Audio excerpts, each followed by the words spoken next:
muito bem-vindos a mais um programa Francamente pela Rádio Difusora e também pelo portal jj.com.br. Taina Franco na área com vocês, sempre trazendo uma pauta interessante. Já falo um aluno, é porque é um professor aqui com a gente. Aluna sou eu aqui, uma pauta interessante, um assunto necessário para o nosso dia a dia. E mais uma vez aqui eu trago filósofos. Por quê? Filósofos, gente, são extremamente importantes, eles estão aí no epicentro do debate, né? Com tanta coisa acontecendo no país, com negacionismo, com esse embate à educação. Então a gente tem que trazê-los aí à luz, né? Trazer a sabedoria dos filósofos à luz aqui das pautas do Francamente, para a gente criar nesse espaço aqui na rádio, também no podcast, no YouTube, um espaço de diálogo, um espaço de conversa, um espaço de discussão, até para que a gente entenda o que está acontecendo dentro aí das universidades, né? Existe esse embate à ciência, então a gente tem que trazer essas pessoas para conversarem aqui com a gente, para a gente entender um pouquinho desse momento que a gente está vivendo. Hoje comigo, o professor da Universidade Federal de Minas Gerais, Abílio Rodrigues. Bem-vindo, tudo bem? Tudo bem, tudo beleza, Tainá? Tudo jóia. Obrigada pela participação. Eu trouxe aqui já o Walter, trouxe aqui o Márcio, o Pedro Bravo também, filósofo, o João Moraes. Eu estou me cercando aqui, gente, porque é sempre um aprendizado para mim. É sempre transformador essas conversas, da gente afinar ali, apurar, né, nosso senso crítico. Não adianta só você ficar reproduzindo coisas que você escuta, né? A importância, o conhecimento é importante para que a gente possa avaliar as informações que chegam até nós. E dentro disso cabe um mundo de coisas, né? Acho que o filósofo nunca foi tão importante, porque as conversas da filosofia, elas estão sempre mudando de lugar, mas elas são as mesmas, né? Elas vão mudando ali de plataforma, mas elas são as mesmas. Como está a vida aí de professor nessa quarentena? Parece que acabou a quarentena, né? Mas ainda não acabou. Mas como que está aí esse momento? Porque junta um momento político, um momento pandêmico, né? E tantas conversas sobre fake news, desinformação, negacionismo. A vida está tranquila, né, Abílio? Tranquila, né? Se a gente for otimista. Não, agora as aulas retornaram, mas as aulas retornaram remotamente, né? Está sendo uma experiência bastante interessante as aulas remotas, porque a gente tem recursos que são mais difíceis em sala de aula. Claro que a aula presencial é muito melhor, não dá para fazer essa substituição. Mas está sendo uma experiência interessante. E é isso, começaram início de agosto as aulas retornaram aqui. E porque a gente tem que manter, né? A pandemia definitivamente não acabou, está longe de acabar. Parece que tem um pessoal que está empenhado em fazer com que ela não acabe, né? Porque se todo mundo usasse máscara, se todo mundo só saísse de casa quando é de fato necessário, seria mais fácil, né? A pandemia durar menos tempo. Mas vamos indo, né? É o que temos Vamos para indo. hoje, né? Aprendizado. Exatamente. Uhum. Essa pandemia, ela deixou muito evidente como nós estamos sujeitos à desinformação, né? Como nós estamos sujeitos a notícias falsas, a informações falsas, nem falo fake news só, né? Mas num contexto geral, não é um fenômeno moderno, não é um fenômeno que acontece a partir de agora, 2020, né? Isso já aconteceu ao longo da história, que se muda de lugar, né? E aí eu fico me perguntando como nós, que temos aí acessos privilegiados à informação, né, que estamos na internet, enfim, como que a gente ainda cai em notícias falsas? Como que a gente ainda, às vezes, né, mesmo prestando bastante atenção, a gente ainda está sujeito ali a uma notícia que a gente parar para pensar e fala, acho que é isso, né? Que vem ali confirmando o viés das coisas que a gente acredita, né? Como que você acha que se dá esse fenômeno, né? Bom, é muito difícil analisar esse fenômeno, porque a gente está no olho do furacão, né? E a gente precisa de uma certa perspectiva, né? Uma perspectiva que a história dá. Um distanciamento ali Mas da tem cena. alguma... Exatamente. Mas, por exemplo, estabelecer os conceitos, né, é mais fácil do que você dizer por que está acontecendo e é mais fácil também do que dizer o que fazer, né, como combater. Essa é a pergunta mais difícil de todas. Analisar o fenômeno, né, analisar a desinformação e, na verdade, desordem informacional, talvez seja o conceito mais adequado, e o negacionismo, que é um negócio avassalador hoje, é mais fácil analisar e mostrar o que é do que, de fato, responder. Mas, agora, veja, de fato, informação falsa, né? Bom, o que é desinformação? Desinformação é explicado como informação falsa que é criada e divulgada com o objetivo de causar dano. Não é apenas informação falsa, porque informação falsa pode acontecer, né? Sim. Mas desinformação é isso, é uma informação que é falsa e que foi criada com esse propósito ruim, né? Com esse propósito indesejável. De fato, isso não é novo na história, o negacionismo não é novo também, essa coisa de você rejeitar consensos científicos, né? Existe um determinado consenso científico e você arruma um argumento retórico para rejeitar aquele consenso, para dar uma aparência de debate onde não existe debate. Aí vem aquele debate, o HIV causa AIDS, não causa AIDS? Não, isso não é um debate legítimo. E aí vários outros, né? Isso de fato não é novo, mas tem uma novidade hoje em dia, que é a facilidade com que informação é produzida, armazenada e disseminada e divulgada. Isso é uma novidade. Isso torna o contexto que a gente está vivendo hoje, bom, como eu falei, a gente está de dentro do contexto, né? A gente está no olho do furacão, mas isso há uma certa... há uma opinião, há um consenso que isso é uma característica específica desse momento que a gente está vivendo hoje, né? Porque, de fato, isso é uma coisa que nunca aconteceu na história. A facilidade com que se produz, armazena e divulga informação hoje em dia, isso nunca aconteceu. Isso, de fato, é novo. E as consequências e como combater é algo que definitivamente não é claro ainda. Sim, muito se fala de educação. Ah, não, se o brasileiro fosse melhor educado, sempre atribuem a falta de educação no sentido amplo da palavra educação mesmo. Mas não é só isso. Você acha que é só educação? Não. Porque assim, fica me parecendo que você reduz a educação também a quem tem uma graduação, enfim. Não é um fenômeno da educação, pura e simplesmente, né? Não, e isso talvez seja um dos aspectos mais graves disso que está acontecendo, porque, bom, são aquelas três perguntas que eu te falei: o que é negacionismo e desinformação, explicar por quê, aí você pode pensar razões históricas, né? Uma perspectiva de um futuro com esgotamento de recursos, tal, beleza, isso pode explicar, é uma conjectura, isso pode explicar o porquê. E a pergunta essencial, de fato, é o que fazer em face do negacionismo e da desinformação, ou, em outras palavras, como combater. Só que esse é o ponto mais difícil, porque isso, inclusive, foi um negócio que me deixava assim, eu olhava, bom, isso na verdade, essa indignação vem desde 2018, né, porque em 2018 que isso varreu o Brasil. Mas você vê que o argumento já não funciona, a evidência não funciona. E o argumento e a evidência não funciona não é para pessoas que não têm acesso à informação, que não têm acesso ao conhecimento. O argumento e a evidência conclusiva para mostrar que aquilo é falso, que não é o caso, eles não funcionam mesmo para quem tem uma boa formação, para quem tem formação científica e tal. Na verdade, alguns estudos sugerem isso, que a maior, digamos, o maior preparo, a maior cultura científica até aumenta a polarização por conta de utilizar, de selecionar as fontes, os argumentos, os supostos estudos científicos que vão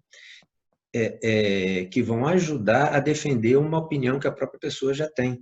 Ou seja, o ponto não é claro que educação é importante, mas uma coisa que é assustadora nesse fenômeno é que você argumentando, você mostrando as evidências, isso não funciona, isso não tem o resultado que a gente esperaria que tivesse. As pessoas acreditam, por que que elas acreditam? Por causa de medos profundos que elas têm, por causa de visões de mundo, por causa de visões de mundo, quem tem uma... essas visões são muito divididas, né, entre quem tem uma visão, essas posturas são muito divididas entre quem tem uma visão mais igualitária ou mais individualista, né, que tem uma tendência maior a aceitar vacina, não aceitar vacina, aceitar aquecimento global, não aceitar, mas também religiosas, também de pertencimento a grupos. Sim. As pessoas acreditam e não acreditam. Não adianta você apresentar um argumento, pertencimento ao grupo, a um grupo, uma visão de mundo, ou um conjunto de valores prévios, de valores morais ou religiosos prévios, acaba que isso torna ineficaz a apresentação do argumento, a apresentação da evidência. Quer dizer, aí você fica, meu Deus, o que fazer, né? Como combater isso? E, pelo menos até onde eu tenho visto, não há um consenso mínimo sobre o que fazer face a isso. Eu te fiz essa pergunta justamente por isso, né? Porque foi aquilo que você falou, é possível explicar, né? Então, explicar alguns motivos pelo qual o grande fenômeno se dá e as consequências, algumas das consequências. Aqui hoje a gente consegue enxergar com clareza essa polarização, né? E isso impacta aí em eleições, em políticas públicas, em escolhas para toda uma sociedade com o viés de pensamento de quem hoje está no poder, enfim. A longo prazo, os estragos poderão ser imensuráveis, né? Nesse sentido, pensando no coletivo mesmo, pensando na sociedade. Sim. Né? Um exemplo que é bastante eficiente, né, que é bastante ilustrativo, é esse movimento anti-vacina, porque existe um consenso científico, né, um consenso suportado por evidências de décadas, que a vacinação em massa ela produz essa expressão está em moda agora, né? Imunidade de rebanho. Mas é a que produz uma imunidade de rebanho, que isso foi fundamental para praticamente erradicar doenças como sarampo, coqueluche, sei lá, varíola, essas doenças, né, que a gente toma essas vacinas, elas são bastante eficientes. E você tem o ressurgimento desses casos porque tem aquela história, por exemplo, um bom exemplo de negacionismo. Como é que o negacionismo funciona? Ele tenta dar aparência de debate científico onde não tem debate. Então aparece um artigo que foi um estudo que questionava a vacinação, ou que não exatamente questionava, mas que estudava eventuais consequências, tal. Teve um estudo desse, inclusive, que sofreu retratação. Ele foi publicado e despublicado depois. Mas aí o povo chega, pega aquele único estudo, ignora todas as evidências em contrário, né? Pega aquele único estudo e usa como se for como uma referência para supostamente dar uma característica de debate, onde não tem debate sobre torna equivalente coisas que não são equivalentes, né? Exatamente, não é o caso. Isso não é aquela coisa de não, vamos dar oportunidade ao outro lado argumentar. Não tem outro lado a argumentar, porque existe um consenso absolutamente amplo, estabelecido, que não é o caso isso. E veja, isso tem consequências graves. É óbvio que isso tem consequências graves, né? Você vê, e aí tem aquele argumento também. E veja, tem outro ponto interessante nisso. Quando se conversa, uma conversa sobre vacinação, ela pode começar assim: mas precisa tomar cuidado, né? Porque tem que ver quantas vacinas uma criança pode receber até uma certa idade, né? O número de antígenos que você pode colocar no corpo de uma criança, para tal. Beleza, isso é uma discussão razoável. Só que não demora muito, a discussão escorrega para se os pais têm direito ou não de decidir o que vai ser feito com os filhos. Não, mas a questão não é essa. A questão não é se o pai tem direito ou não de vacinar o filho, não tem. Ou a questão não é vacina quem quiser, quem não quiser vacinar. O ponto é que existe um consenso, existem evidências muitas evidências que você vacinando as crianças, né, aquilo produz a tal imunidade de rebanho e que você praticamente erradica essas doenças. Agora, um detalhe sobre essa imunidade de rebanho. Uma coisa é você obter imunidade de rebanho, por exemplo, contra coqueluche, contra sarampo. Outra coisa é você obter imunidade de rebanho com Covid, que mata uma opção de gente, que lota os hospitais. É uma situação... Contamina todo São mundo que a circunstâncias... pandemia passa, né? Não é. Imagina se isso, olha só, um exemplo, claro, isso é um exemplo extremo, né? É uma analogia muito extrema, mas imagina que se fosse tentar erradicar, por exemplo, o ebola por conta da imunidade de rebanho. Não tem cabimento, né? Sim. Claro, quer dizer, esse argumento da imunidade de rebanho, agora trazendo um pouco a discussão para essa conversa atual, esse argumento não, pera lá, uma coisa é você adquirir imunidade de rebanho por meio de vacinação em larga escala das crianças, blá, blá. Outra coisa é você achar que você pode combater uma pandemia como a Covid com imunidade de rebanho obtida a ferro e fogo. Obtida assim, vamos lá, vamos sem isolamento e tal, porque um dia a imunidade de rebanho vai chegar. Ao custo de quantas vidas, a custo de quantos hospitais cheios, quanta gente que morreu na fila do hospital, não apenas de Covid, mas, mas Abílio, de... a economia, precisamos voltar a trabalhar, veja bem, né? Vai ficar em casa e vai morrer de fome, porque daí você tem um outro lado, também fazendo um debate que não é possível fazer, trazendo para equivalência esse debate, né? Economia versus vida. Sim, sim. E é uma coisa tão desesperadora. Porque, inclusive, obviamente, quanto mais a pandemia demora, né, a passar, mais demora, mais tempo a economia se recupera. Porque, veja, as pessoas não saem para ir ao shopping, não é só porque é proibido, tá fechado o shopping, é porque as pessoas não querem sair, porque tem medo, uma parte considerável da população respeita a jogada. Usa máscara, não vai a shopping, parará. Muito embora semana passada as fotos da praia de Ipanema tenham sido desoladoras, né? Sim. Mas é isso, e é difícil saber como combater. Como combater é uma resposta realmente que não está, que definitivamente não está clara. Não está clara, e eu acho que vai ser só com distância, só com o distanciamento histórico mesmo, para a gente conseguir olhar para isso com mais cuidado, né, e de entender o fenômeno como um todo, né, porque às vezes eu fico pensando, né, nesse movimento anti-vacina, e aí você vê vários documentários falando de como a indústria farmacêutica ela é ruim, como a indústria... Já tinha um monte de documentários que aconteciam, que hoje são a base de inspiração dos negacionistas. Olha a indústria farmacêutica, e aí isso se transforma numa dominação mundial, enfim, né? Então, o mercado também ajudou a fomentar, né, esse espaço que a gente tem hoje. Veja, tem vários elementos, né, no negacionismo. Um deles é isso que eu mencionei há pouco, né, de você tentar construir uma aparência de debate onde não tem debate, né, não há um debate legítimo. O outro é isso é outra característica da teoria da conspiração. Então, a indústria farmacêutica, a indústria farmacêutica tem interesses financeiros, claro, né?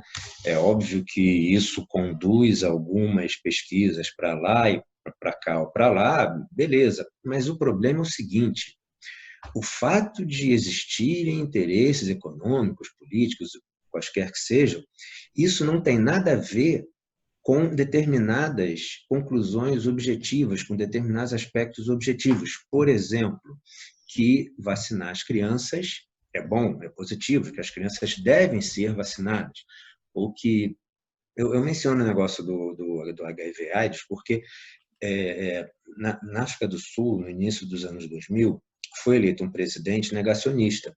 E ele suspendeu vários tratamentos para HIV, para a população, baseado, entre outras coisas, na tese que o HIV não causa AIDS, que não existe, que isso não é conclusivo, e é estimado que 300 mil pessoas morreram nesses 20 anos, do início dos anos aproximadamente 20, um pouco menos, do início dos anos 2000 para cá, por causa dessa suspensão desses tratamentos para o HIV. Então, veja, o interesse da indústria farmacêutica não tem nada a ver com a objetividade e a verdade de determinadas proposições e de determinadas coisas. Por exemplo, que a vacinação é positiva, que o isolamento ajuda a combater a pandemia, que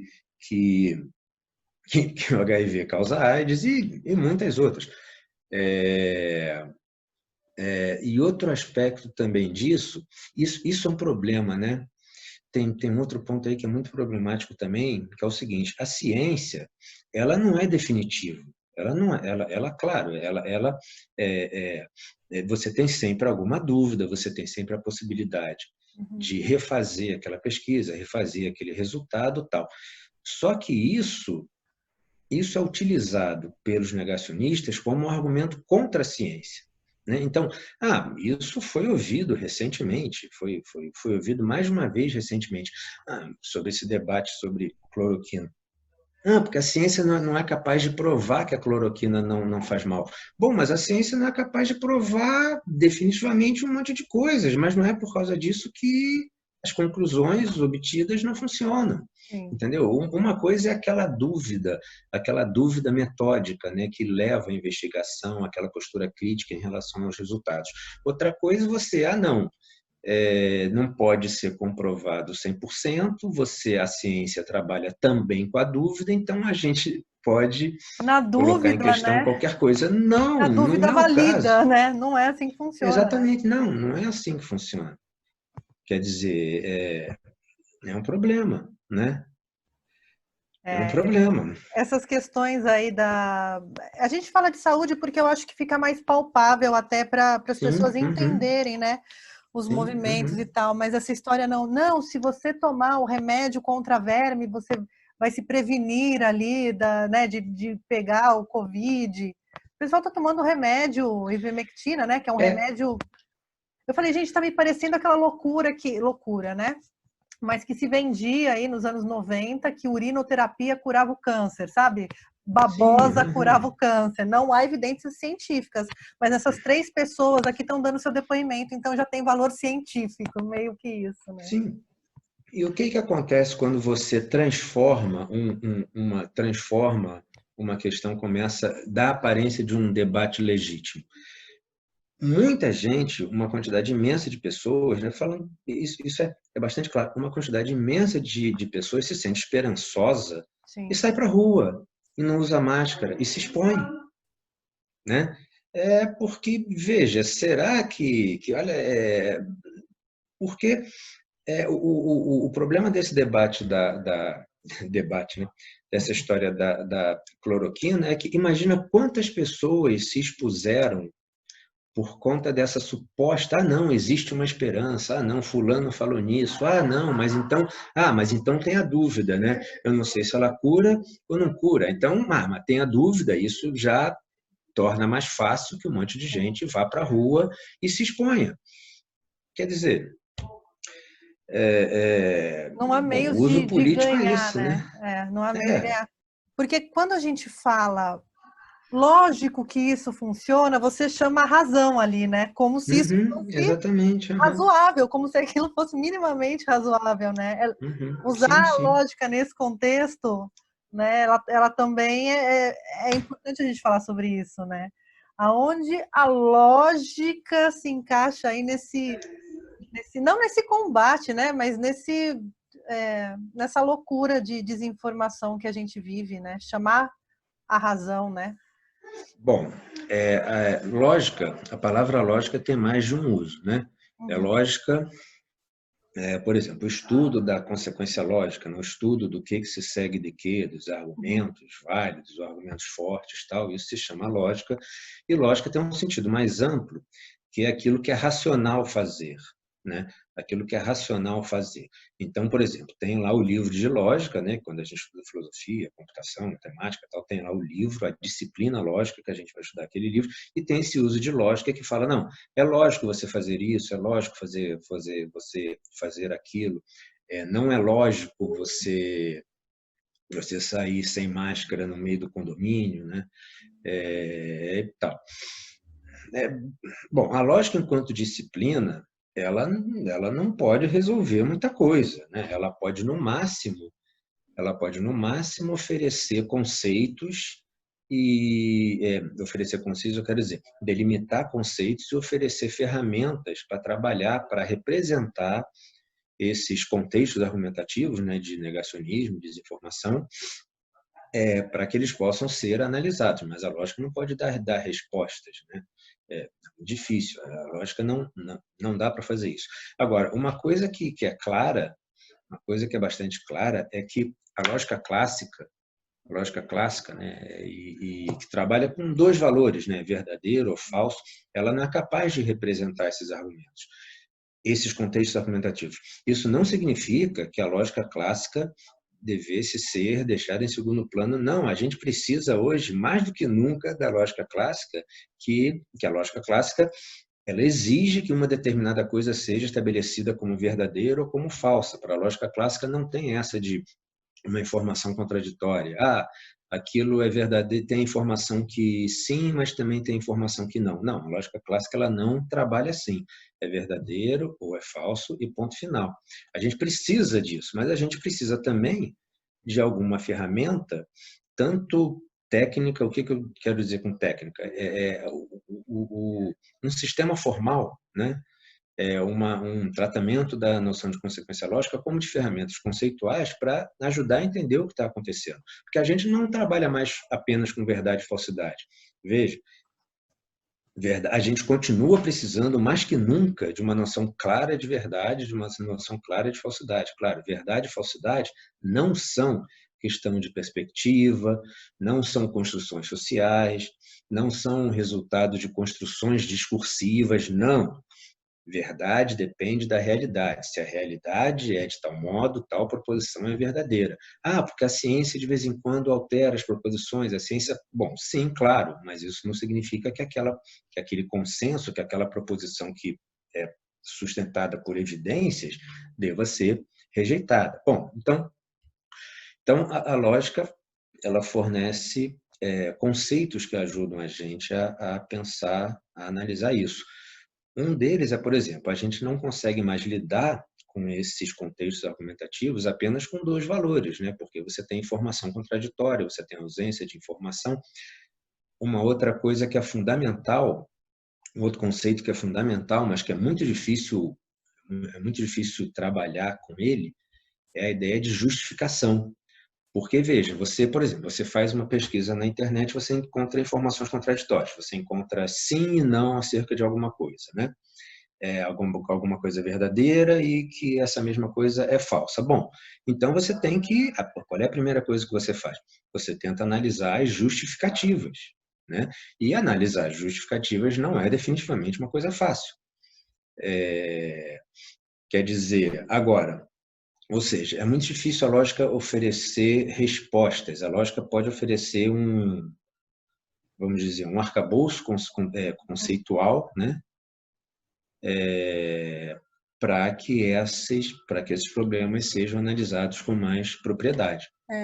Mas se já é difícil, para os historiadores, psicólogos, pessoal da ciência política dizer o que fazer, para a lógica, então, é praticamente impossível. Eu te perguntei sobre esse papel da lógica, pensando um pouco nesse conjunto de premissas que você usa, né, para articular uma conta ali, né, para enfim, pensar num cenário, mas também pensando que hoje muita informação que é passada, ela não parte necessariamente de um fato mentiroso, ela não nasce necessariamente uma mentira, muitas vezes nasce numa verdade, nasce num lugar que eu já me deparei com notícias e já vi pessoas argumentando nesses debates que não são debates, não são minimamente possíveis, mas fazendo parecer razoável, partindo de uma pequena verdade, né? E aí aquilo se transforma numa verdade absoluta no final, só que é uma mentira, né? Enfim, isso consegue ser transformado no final das contas em um serviço, né? Veja, aquilo que eu mencionei no início, né, aquele fenômeno, esse fenômeno que é chamado da desordem informacional, tem três conceitos importantes aí. E alguns autores defendem que o que a gente chama fake news é a junção, né, é a união desses três conceitos. Um é o conceito de informação falsa, é simplesmente aquela informação que é falsa, mas que ela é uma informação falsa, mas ela não foi produzida com o objetivo de causar dano, né? Tem a desinformação, que é essa informação falsa que foi criada, né, que foi produzida e disseminada com o objetivo de causar dano, e tem também o que é chamado má informação, informação ruim. Na verdade, não tem um bom termo para traduzir isso, mas o que é essa má informação ou informação ruim? É uma informação que é verdadeira, mas ela é utilizada fora do contexto, o que você estava falando agora, ela é utilizada fora do contexto com o objetivo de causar dano, né? Então, você pega, por exemplo, uma estatística sobre, sei lá, sobre HIV dos anos 80 e apresenta um argumento hoje em relação à doação de sangue, o que quer que seja, baseado nessa estatística dos anos 80. Então, ou seja, a informação é verdadeira, mas espera aí, aquilo era uma estatística dos anos 80, num outro contexto, blá, blá, blá, e traz aquilo para 30 e tantos anos depois.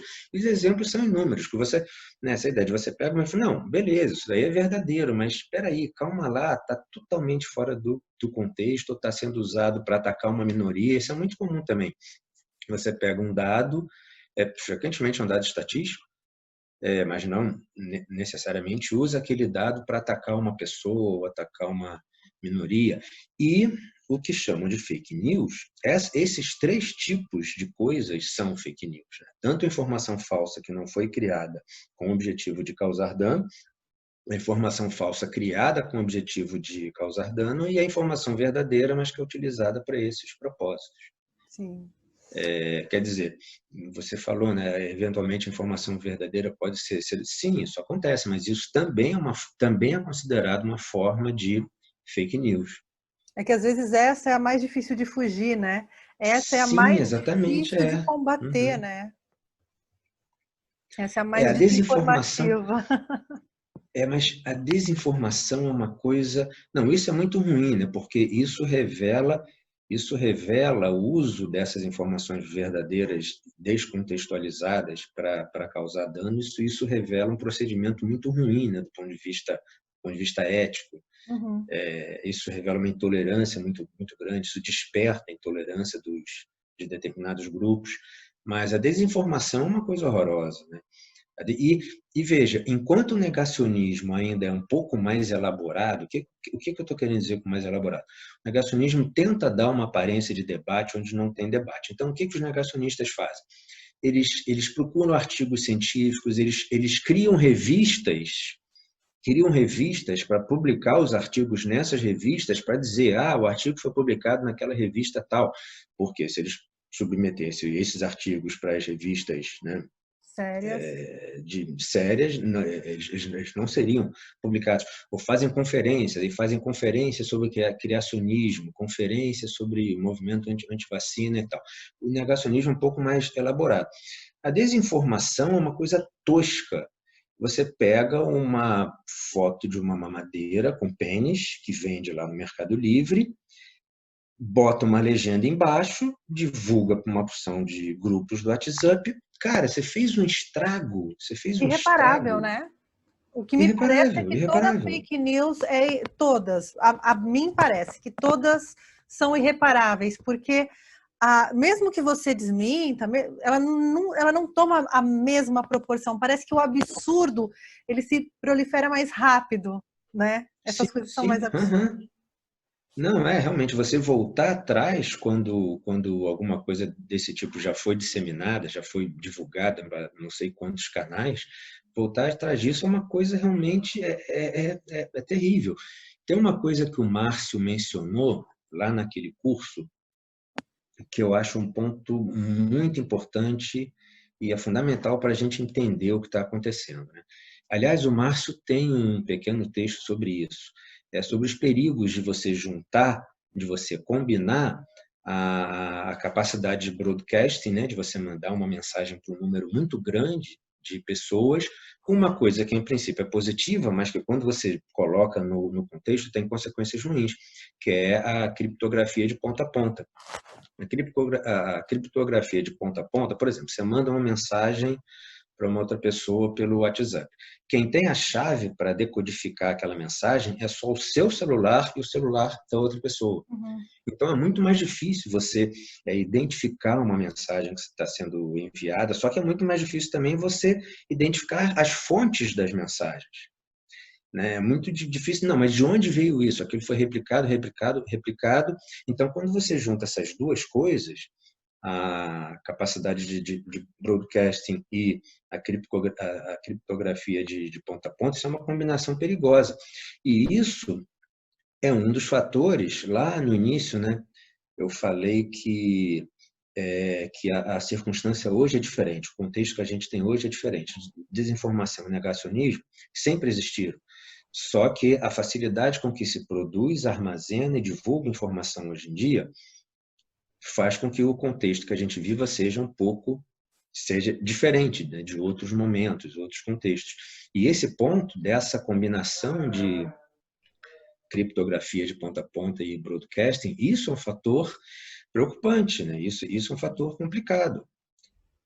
Não parece ser muito legal você poder juntar essas duas coisas. E aí é isso, aí a desinformação se espalha e é muito difícil consertar depois.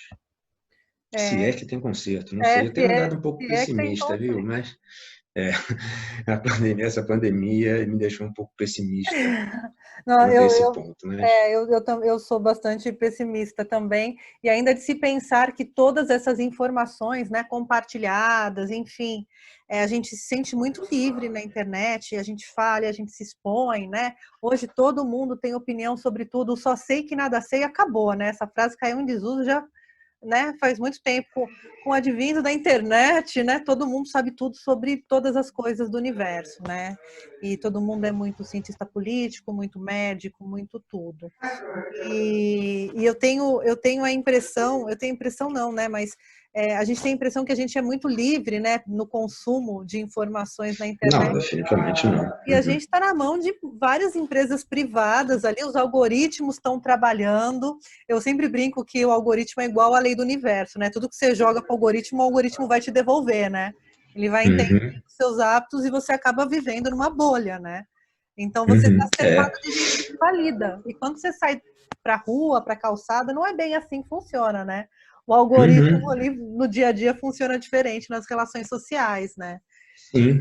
E será que a gente não está perdendo a habilidade também de se relacionar com o diferente, né? Dentro de todo esse contexto, para além da polarização política, né?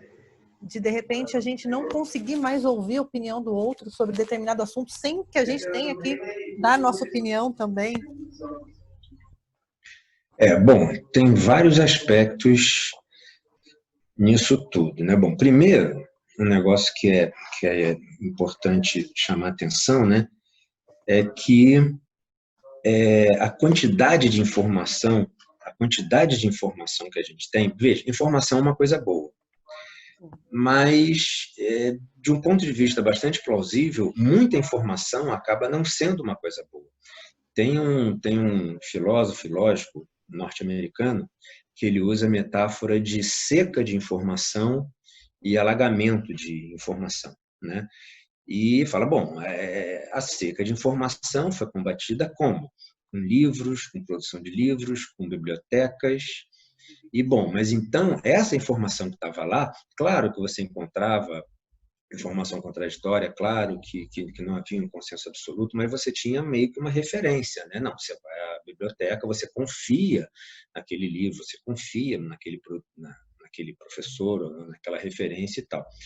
Hoje em dia, o que a gente tem é um alagamento de informação, né? Então, você vai na internet, você tem tudo, você encontra informação e não apenas a informação, foi isso que eu falei um pouco antes sobre o conceito de justificação, que ele é fundamental, porque você encontra não apenas a informação, mas você encontra uma suposta justificação para qualquer informação que você tem. E esse lógico norte-americano, a metáfora que ele usa é o seguinte, não, e tudo bem, informação é bom, mas muita informação causa um alagamento, e alagamento, o resultado desse alagamento é que as águas ficam turvas, né? Ou seja, você tem justificativa para tudo, você tem todas as informações, você tem justificativa para as posições contrárias, e isso não é muito bom. E isso não é muito bom, né?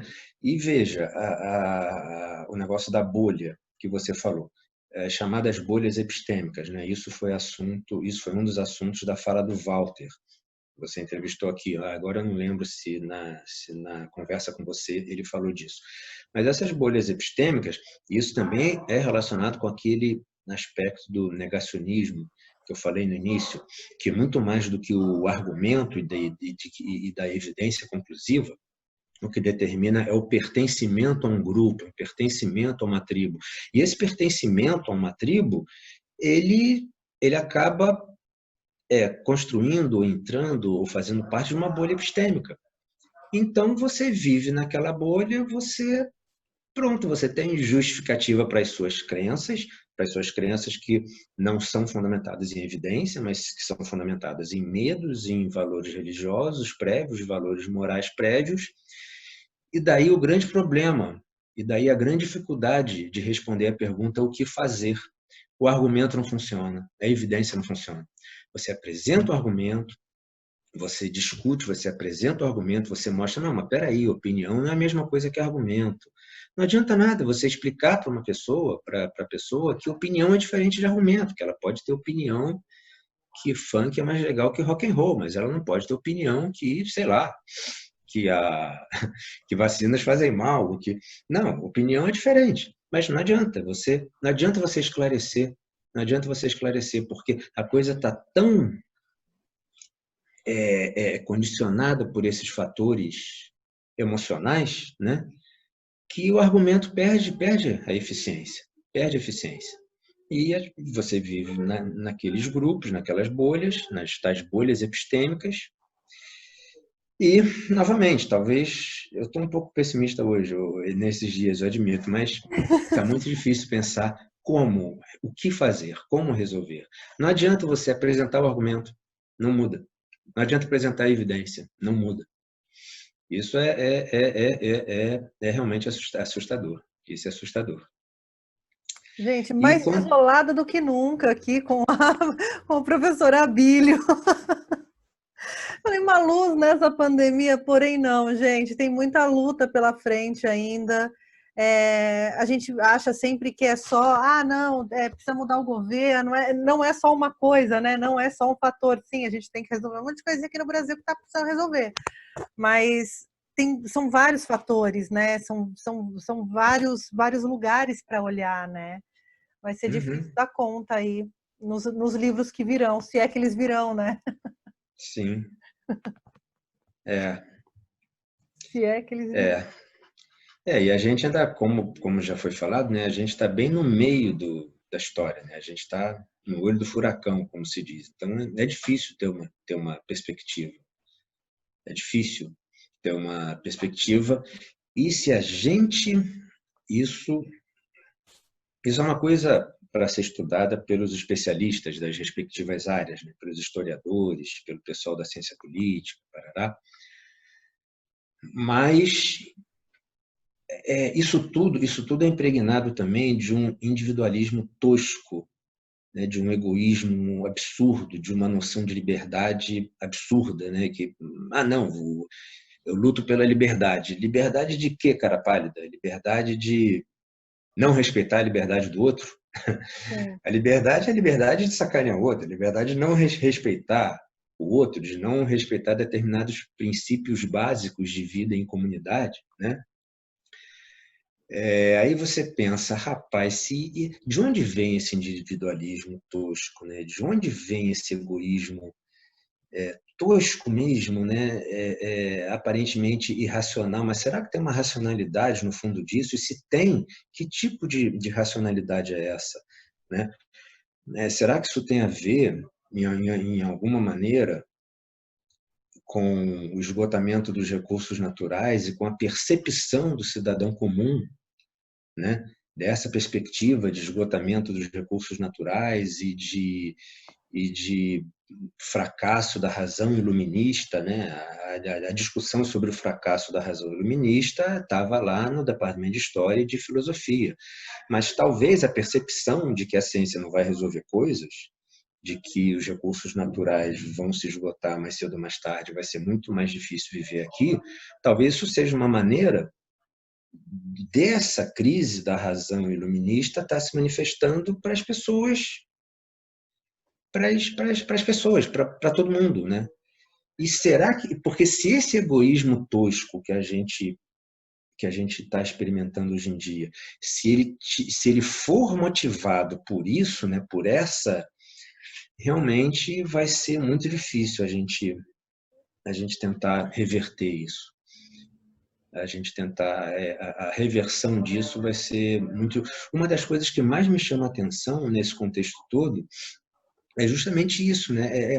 Como que se chegou a esse ponto de um egoísmo tão básico, tão tosco, de um individualismo absurdo, né? Isso contrasta tanto, né, com determinadas com algumas conquistas, né, que foram conquistas que foram obtidas com muito sofrimento e tal, mas dos valores de igualdade, de tolerância. Então, de onde vem isso? O que motiva essa reação, esse egoísmo tosco, né, que a gente vê? Bom, é isso, mas como eu te falei, isso não é a minha praia, né? Isso é para ser estudado lá pelo pessoal da história, da ciência política, dos sociólogos, blá blá blá. Isso não é a minha praia, mas é um ponto que também talvez ele ajude a explicar o porquê, né? Aquela segunda pergunta que eu mencionei, por que o negacionismo e a desinformação nesse nível que a gente tem hoje em dia? Talvez isso ajude a responder essa pergunta. Eu nem sei se eu quero estar aqui para viver um outro momento histórico como é muito difícil você estar presente num momento histórico, né? Tão importante Sim, assim, sim. com uma pandemia mundial, mas isso revela vários aspectos aí do ser humano e a gente percebe como a gente não vive de maneira tão ética assim em sociedade, né? Como sociedade, né? Como sociedade, né? E no Brasil, o que se conhece como o liberal, né, veio associado liberal na economia, no mercado, veio associado com uma pauta extremamente conservadora, né? Extremamente conservadora E intolerante, né? Intolerante, né? Porque um determinado conservadorismo, uma posição à direita, não é isso que a gente vê hoje em dia aqui. Não é isso. Essa intolerância absurda, eu já repeti essa expressão muitas vezes, mas é que isso é uma coisa que me impressiona, esse egoísmo tosco, né? Há uma posição conservadora, há uma posição de direita possível, sem encampar, sem endossar esse egoísmo tosco e essa intolerância que a gente vive aqui hoje em dia, né? Esse obscurantismo, esse negacionismo, essa desinformação, há uma possibilidade. Não precisa ser assim. Não, porque eu sou conservador. Não, mas pera lá, conservador não precisa ser assim. Você pode ser conservador sem ter essas posições absolutamente toscas e intolerantes que você está tendo. Mas, novamente, o diálogo termina, né? Sim. O diálogo termina. Bom, eu vou abrir um vinho, vou chorar em posição fetal depois dessa conversa com o professor Abílio Rodrigues, aqui da Universidade Federal de Minas Gerais, porque é o que resta, né? Chorar em posição fetal. Não é não. Olha só, veja, a gente precisa tentar ter, né, uma visão realista, às vezes até exageradamente pessimista, para poder agir, né? Quer dizer, e esse pessimismo também, convenhamos que a gente não está nessa situação de pandemia, isolamento e tal, a gente está numa circunstância que alimenta um certo pessimismo, certo, né? Mas não é para ser assim, não, é para agir, né? É para tentar agir, é para tentar responder as perguntas. Aquela pergunta, né? O que é isso? Bom, dizer o que é isso é mais fácil, definir o conceito, dar os exemplos e tal. Dizer por que acontece é um pouquinho mais difícil, mas o mais difícil é responder como combater. Mas isso não significa que a gente não vai tentar combater. Não, vamos, entendeu? Só que a gente tem que entender as dificuldades para conseguir combater. A gente tem que entender. A primeira coisa para entender é isso. Não adianta apresentar argumento e apresentar evidências. Isso não é suficiente. Talvez isso seja necessário. Sem apresentar argumentos e sem apresentar evidências, a gente não vai conseguir combater. Mas não é apenas argumentos e evidências conclusivas que a gente vai combater. Quer dizer, para combater, a gente tem que conhecer o que a gente está combatendo, né? Quer dizer, eu entendo que talvez eu tenha sido um pouco pessimista hoje, mas calma lá. Esse pessimismo, a gente tem que dar um jeito dele como eu vou dizer, dele produzir ações minimamente efetivas, né? Sim. E de repente jogar com o mesmo jogo, né? Vamos informar por memes, quem sabe isso talvez funcione. Isso De tem jogar o uma jogo deles, corrente. né? Tem um pessoal que faz isso, isso é uma das coisas, mas, cara, é tão difícil. Isso é outro ponto isso acontece muito. Isso é esse ponto de, bom, o que fazer, né?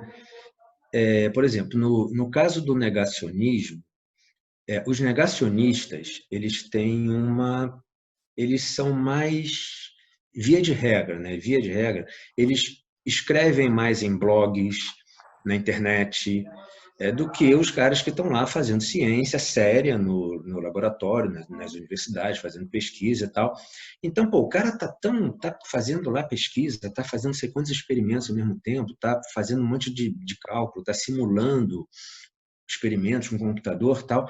Pô, ele vai ficar escrevendo coisa no blog, aí, né, o outro lado acaba Será prevalecendo, né? que A a quantidade. academia, de alguma forma, falha nesse sentido? É uma conversa que essa pauta eu já trouxe aqui várias vezes, porque eu também me pergunto se, de repente, esse muro da academia, né, que separa os cientistas, os pensadores, os acadêmicos da população, não ficou muito alto, né? Não, a academia falha. Sem dúvida, a academia falha. Mas é papel da academia também Mas essa comunicação? aí é que tá. Olha só, eu não sei falar muito sobre isso, não, mas isso é uma das coisas que tem sido estudadas e mencionadas nessa discussão, né, que é uma discussão contemporânea, uma discussão que está acontecendo agora, como melhorar a comunicação, né, problemas de comunicação da academia para o público em geral. Isso é um dos problemas. Eu concordo que esse problema existe, mas, por exemplo, eu não sei o que fazer, como fazer. É difícil, é difícil imaginar como, né, como superar isso. Claro, porque veja, olha só, uma coisa que é importante deixar claro também, a educação científica, né, muito embora, veja, olha só, muito embora apenas a apresentação do argumento e a da evidência conclusiva não seja suficiente para combater negacionismo, desinformação, essas coisas são necessárias. Porque sem evidências conclusivas e sem argumentos fortes, aí mesmo que você não combate. Né? O ponto é que não é apenas isso que é necessário, tem que encontrar alguma maneira de tornar, parece, evidência conclusiva, né? O próprio conceito parece que já diz que é conclusivo, né? Mas não, você tem que arrumar um jeito de fazer com que a evidência conclusiva tenha eficácia como evidência conclusiva. Quer dizer, ou seja, isso tem a ver, claro, com esse ponto, com essa questão da comunicação, né?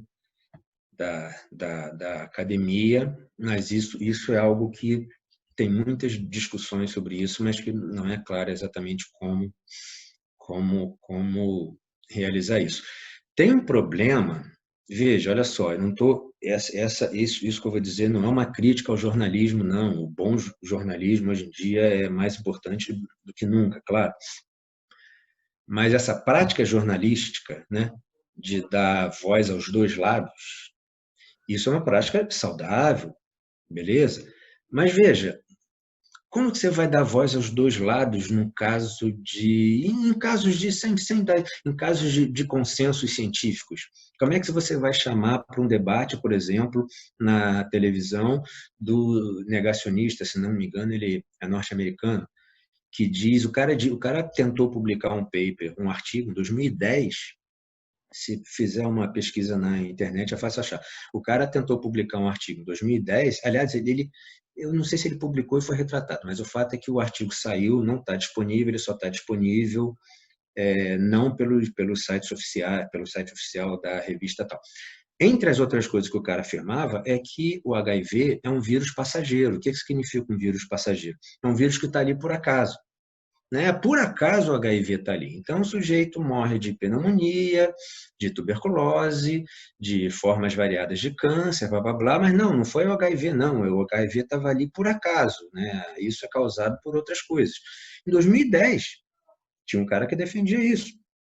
Bom, beleza, o artigo científico foi retratado, mas veja, óbvio que não tem cabimento, promover um debate, né?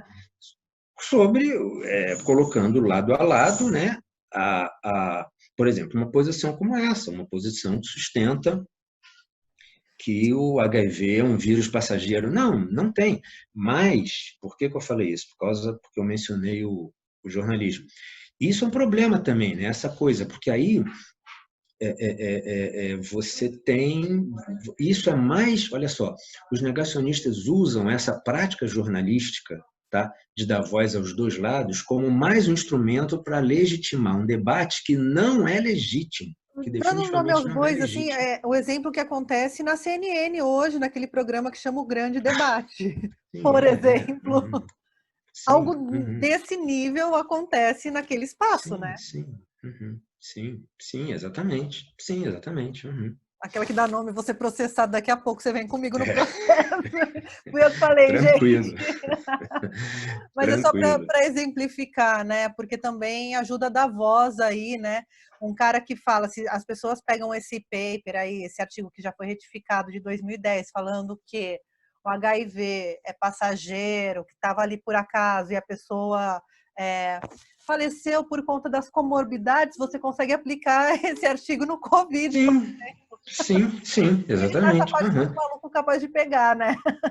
Não, porque isso é um absurdo tão grande, porque se o sistema de saúde, se o sistema de saúde colapsa e as pessoas morrem por infarto, por AVC, por acidente, por ter um mal-estar de qualquer natureza e não ter ido para o hospital, meu Deus, isso é consequência do mesmo contexto pandêmico. Sim. Mas isso é claro como água, né? Que é a crise sanitária mesmo, né? Ela engloba Sim, exatamente. É claro como água, quer dizer.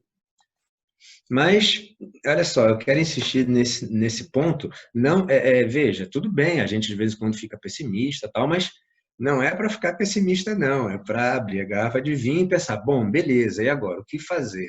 Molotov, ué. Exatamente. Beber o vinho e quebrar a cabeça, não. Vamos tentar encontrar alguma coisa, matutar para encontrar um caminho. E é isso, gente. A gente fica aqui tentando criar esses espaços aqui de diálogo, de conversa. Não é para trazer desesperança, mas é realmente para a gente tentar não resolver as questões, né? Porque elas são impossíveis de se resolver, mas de pensar como a gente pode viver um pouquinho melhor no meio de tudo isso que está acontecendo, né? Sim, também, um pouquinho mais de dignidade, um pouquinho mais ser um pouquinho mais coletivo, né? Quando a gente fala é sempre sobre o outro, né? Porque o outro sai de máscara, porque o outro sai sem máscara, porque o outro é sempre o outro, né? O Estado é sempre o outro, né? Porque o governo e no final tudo se resume a nós, né? Nós aí que sem somos dúvida. todos os agentes aí entre o outro e os outros, né? Nós estamos ali participando de tudo. Professora Sim, sem dúvida. Obrigada, viu? Obrigada mesmo. Obrigado pelo convite. Muito obrigado pelo convite. Quando estiver por aqui, venha para ir ao estúdio, assim que essa pandemia passar, e a gente divide uma garrafa de vinho lá no estúdio. Sim, Prometo com certeza. Não te colocar num debate com um negacionista. Não vou te colocar. Não, mas pode colocar, é um bom exercício. Terra, né? Imagina. É um bom exercício. É um bom exercício. Obrigada, obrigada mesmo. Então tá falado. Obrigado a você, Se Tainá. cuida. Foi ótima conversa. Vocês também. Máscara, só sair de casa se for preciso e esperar, colaborar para melhorar e esperar melhorar. É, e chega a vacina, né? E chega essa Sim, vacina. sim, Obrigada. exatamente. Um beijo. Falou, Tainá. Um abraço para você também. Tchau.